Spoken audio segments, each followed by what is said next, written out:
Let's begin with the envoy to monitor and combat anti-Semitism. Let's just, as I think Senator Lankford pointed out in his letter, this is a position that we want to make sure is one that's represented as a nonpartisan one, that the world knows that America is united on this. It gives us the strength of our voice around the world. Obviously, and I want to give you a chance to address it. As you know, you've answered questions and have in the past addressed a series of social media posts and the like that referenced members of the Republican Party, members of the Senate, and the like. And clearly, as an American, you have absolute right. We don't believe in canceling anybody. People have a right to speak out and express their views. But I think you would understand how someone seeing that would then be concerned that a position that is supposed to be nonpartisan, how could that be so if someone has expressed these views in recent history? So I wanted to give you an opportunity to sort of address to someone who's concerned about your ability to operate in a nonpartisan way. How do we reconcile that with your very strong opinions that you've expressed in the past about both individuals in the Senate and also the Republican Party, frankly? Thank you for the question, Senator Rubio, and thank you for the chance to address that issue. As I said in my opening statement, I am an equal opportunity critic of anyone who says something or people, it doesn't matter at what end or even in the middle of the political spectrum they may place themselves. I firmly believe that those people who only see anti-Semitism or any form of prejudice, but certainly anti-Semitism on the other side of the political transom are not really interested in fighting anti-Semitism. They're weaponizing into anti-Semitism, and there is no excuse for that at all. I have been critical, and I acknowledge it. I've also learned not to tweet in the middle of the night. Very bad thing to do.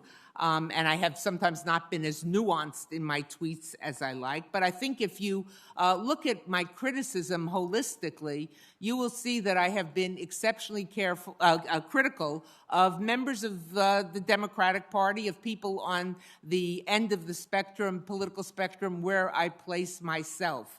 I have written about Antifa, for instance, as a violent, anti-democratic, self-serving, and dangerous entity. I have criticized specific members when I feel that they have said something that can be construed or is anti-Semitic. Finally, the last 2 points, a person's political persuasions are irrelevant in the fight against anti-Semitism.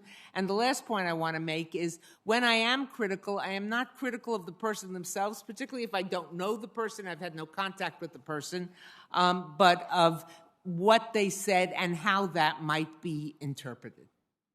I wanted to ask you about Amnesty International. Their recent report, I'm sure you're very familiar with it at this point.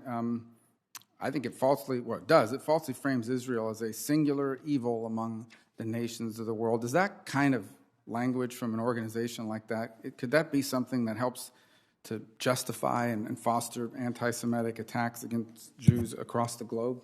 I found the language used in that report, I don't want to talk about the details of the report, but that kind of language, I found it more than ahistorical. I found it unhistorical.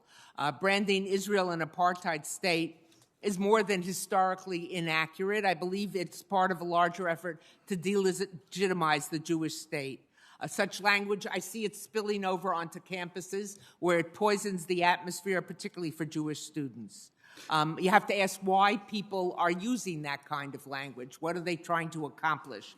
And I know that the Biden and Harris administration has taken a very strong position on this. In fact, last month, the State Department spokesman cited the department's vehement disagreement with that language. And probably our ambassador to Israel, Tom Nides, said it best, albeit in a tweet. He said, "Come on, this is absurd," and I second that. I guess I'll reserve my questions on Honduras if we go to a second round.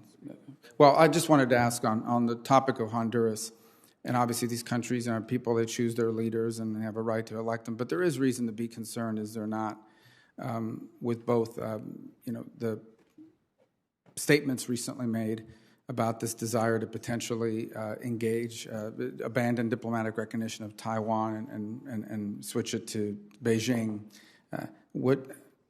I just want an assurance that that would be a priority for us, for you, if confirmed to this post, that it would be, and it reflects the, I believe, the official position of the United States, that would be very forceful in making that a priority and in laying out the arguments for why we think that would be a bad idea. Senator Rubio.